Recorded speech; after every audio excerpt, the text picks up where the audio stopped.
City of stars, are you shining just for me?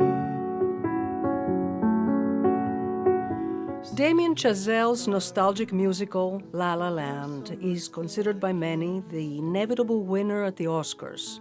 The film offers a tribute to Hollywood musicals, has great cinematography, good music, and a tear-jerking story. But is the film really worth all of its 14 nominations? A number equal only to two other movies throughout Hollywood history, the 1950s drama All About Eve with Bette Davis, and James Cameron's 1997 Titanic. All right, open your eyes. Giovanna Chesler, director of the Film and Video Studies program at George Mason University, says that as in any other campaign, robust advertising and a fat purse are often more essential than artistic merit. That's just to make sure you have the screenings in these markets at these times.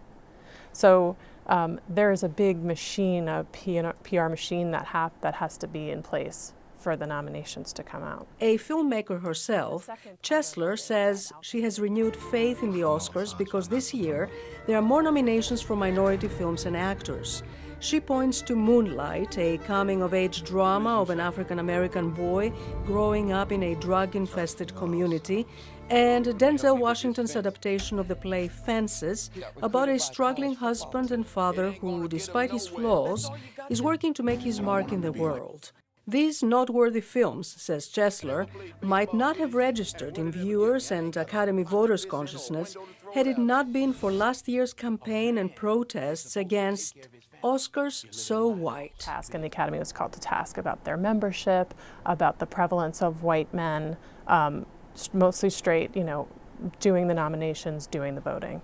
And they made concerted efforts to diversify their voting membership. She says the movement has helped propel black films into Hollywood mainstream. We know that Hidden Figures dominated the box office, right? And continues to, and just received a SAG award. Based on a true story, Hidden Figures, the uplifting tale of three African-American women who helped NASA launch the first American astronaut into space and later onto the moon, has captured the popular vote and is an Oscar contender.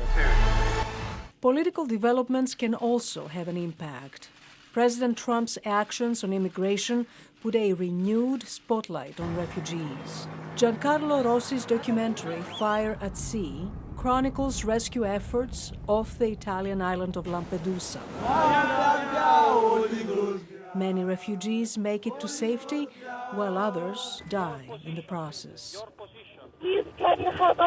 This is a moment for documentaries, it really is. So the more questions and attention they get, the better for me to see the genre blossoming. In the foreign feature film category, The Salesman by Asghar Farhadi may have gotten a boost after the president's travel ban singled out people from 7 majority Muslim countries. The Iranian filmmaker says he will not attend the Oscars this year, even if he's allowed into the U.S. You're fired.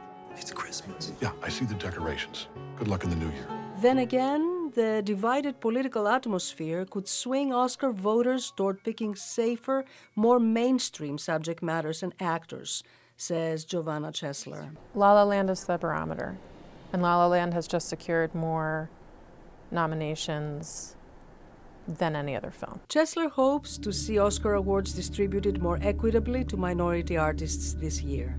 She says such recognition could be a step in the right direction for Hollywood. Penelope Poulou, VOA News, Washington. Give me a hit.